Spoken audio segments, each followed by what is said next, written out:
Hello everyone, welcome to Risali Institute of Management Live. Today we are going live with Ms.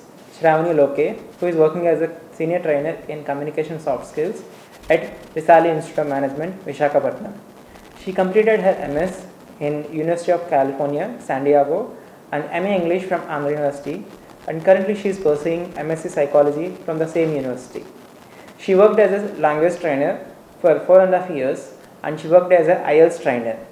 And it's my privilege to have a live session with her today.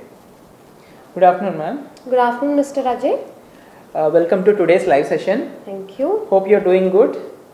Yes, I am. Thank you. Good to hear that. So, as we all know, interviews are the most common screening process for selecting the rightful candidate for the rightful job. So, today we are here to bust some myths which are most common in the interviews. Sure, let's do that. Definitely. So, let's start the myths which we want to discuss. The first myth is you should make sure the job is right for you by asking about the salary during the first interview. Well, to ask about your salary in the very first interview is not a very good idea, especially for people who are looking for their first jobs or who are in the first few years of their career. It is definitely important for you to discuss your salary, but make sure that it is with the right person, probably with the HR in your HR interview round, and also that it is not the very first thing that you ask as a part of the interview. Make sure that you keep such questions to a much later point of time in the interview process where you're more or less sure of being selected or of being shortlisted in the interview. Myth number 2. As long as you dress appropriately, you make a good first impression. It is definitely true that the way you dress or the attire that you choose for an interview is very, very important to form a good impression on the interviewers. But I wouldn't say that that's the only thing that's important to form a good first impression. There are two more aspects that are needed to make the first impression, and the first one is grooming. How well did you groom yourself apart from the dress that you've chosen is very important. So the way you maintain your hair, the way you maintain your facial hair, your eyebrows or your mustache for men, mustache and beard for men, and the kind of piercings that you have that are visible outside, and the way you maintain your nails and the way you polish your shoes, and whether or not you're smelling good enough or making sure that you're not smelling bad for the people around you. These kind of things are also very important. And the second thing is your body language and your posture. So either when you're walking in into an interview room or when you're waiting in the interview area or the waiting area, it is very important that you maintain appropriate body language and your posture. You have to show confidence. You should not look nervous. Fidgeting with your hands, shaking your legs, all these kind of actions are going to create a bad impression, right? So along with dressing, I would say that your grooming and your body language are very important to make a good first impression. Myth number 3. The most qualified person always gets the job. So what do you think about this myth? Well, I would definitely say that it is a myth, but nothing else. It's not true. Qualification is mostly academic per se, based on your work experience or your academic experiences, probably a degree that you have in hand, a degree or a diploma that you have in your hand. But when it comes to a job, the way you present yourself, the way you put your knowledge to use, the knowledge that you've gained from these academic degrees is much more important than just the paper that is certifying you that you've completed a particular degree. So the way you put your knowledge to use, the way you present yourself, the way you carry yourself, your body language, your confidence, and most importantly, your communication skills and your interpersonal skills are very important, and they help you land a job. You may see a lot of people who are from well reputed colleges or who get well sought after degrees, but still they do not get a job as good as somebody else who is quite confident with their skills. So definitely skills and qualifications are two different aspects. One needs to have both. A combination is always better, but I wouldn't say that the most qualified person in the room will get the job. My next myth is myth number 4. A well written resume is key to getting you a job. Well, of course, I believe that resume is a very important part of your interview. But I do not think that it is the key to get you a good job, because unfortunately a resume can be written by anybody else. You have consultancies doing that for you, you have other organizations, you have your friends or your seniors or your trainers helping you out write your resumes. So how your resume is prepared is showing a very little part about yourself, or is telling a very little about you. And whether or not you're truly eligible for the job. The way you perform in the interview and the way you justify things that you've written on a resume is much more important than how you presented your resume. That being said, I for one am very particular about a properly organized and written resume. It's very important for me. I feel it shows how prepared you are for the job interview and how much dedication and commitment you are showing towards this particular opportunity. But that doesn't mean that just because you have a good resume written for you, you will get the job. There is no such guarantee. It is very important that you perform well on the day of the interview.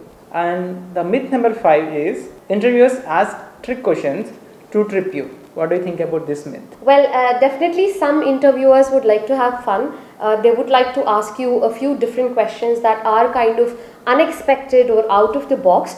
But no, the reason is never to make fun of you or to trip you or to intimidate you. The reason is only to bring you out of a prepared zone or out of your comfort zone, because more often than not, most of us go prepared for an interview, right? We have Google nowadays, so we just ask what are the most common interview questions, and then we get a list of questions.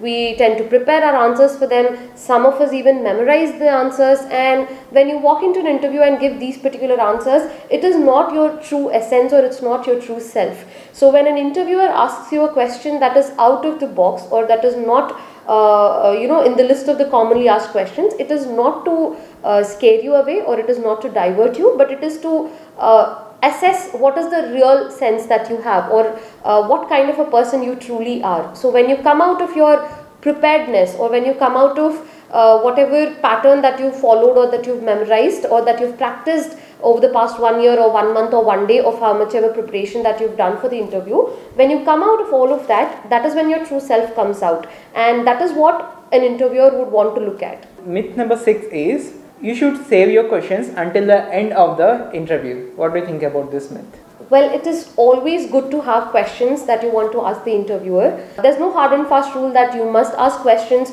only at the end of the interview. That doesn't really make sense when you are really not clear about something in the middle of the interview. You need to clarify it as soon as possible, right? And you may also sometimes end up forgetting the questions that you wanted to ask at the end of the interview, and that may cause trouble, right? So you don't have to wait. That doesn't mean you have to be rude and interrupt the interviewer when he or she is talking. So please let them finish what they're saying, or at least please let them finish that particular sentence, and then you may interject and you may ask them to explain something or clarify something for you. You can ask your questions in the middle. It also shows that you are actively listening, it shows that you are engaged with the conversation, and it also shows that you are comfortable talking to your interviewer. The myth is, if offered, you should not accept anything to drink. What do you think about this myth? Well, if the interviewer is being very courteous and he or she is offering you something, there's no rule as to say whether you should say yes or no. It totally depends on the situation, but just keep one thing in mind, is that whatever beverage or refreshment that you're accepting should not disturb the process of the interview. Like if you want to accept what they're giving, and if you have to eat it or drink it, and for that you will have to divert yourself from the conversation that's going on, then it's not a very good idea. But if you think that you can manage without getting diverted or without disrupting the interview process, there's no harm in accepting something if the interviewer is offering it. Also, it is very good to accept water. Just keep the glass with you, because the interview may run for any unexpected amount of time. So if they are offering you at the beginning of the interview, it's very good to keep it with you whether or not you need it at that point, because it may help you out in the duration of the interview. But make sure that this does not cause any disturbance, it does not cause any inconvenience, or doesn't make the other person feel awkward when you're eating or when you're drinking. Make sure that you follow your etiquette when you're doing that. Thank you for your response, ma'am. So would you like to add anything more regarding interviews personally?